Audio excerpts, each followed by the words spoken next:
Hi, I'm Brian Thomas, and welcome back to the Deep Dive.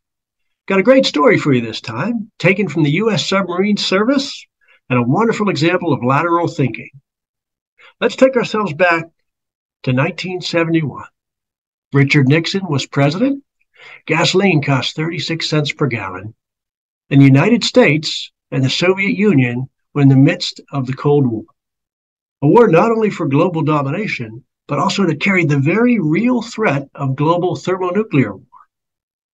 Well, during this time, U.S. spy agencies discovered that in the Sea of Okhotsk, there lied an underwater communication cable that allowed the Soviet headquarters in Vladivostok to communicate with the naval base and missile testing center on the Kamchatka Peninsula.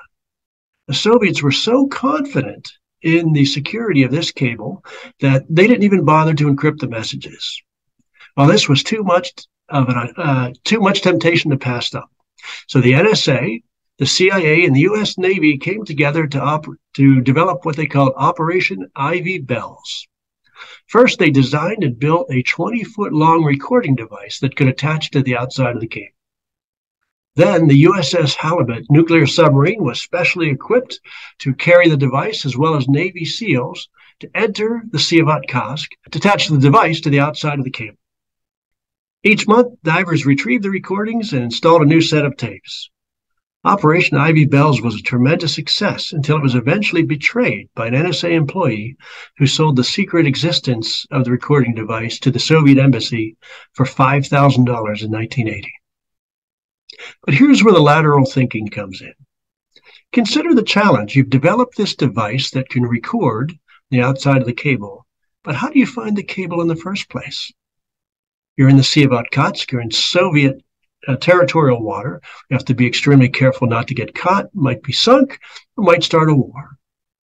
The cable is at the bottom of the bay, dark, cloudy, icy, dirty water. How do you find it? What technology could be used to find this cable? I confess, first time I heard this story, I didn't figure it out either. But the answer was actually quite simple.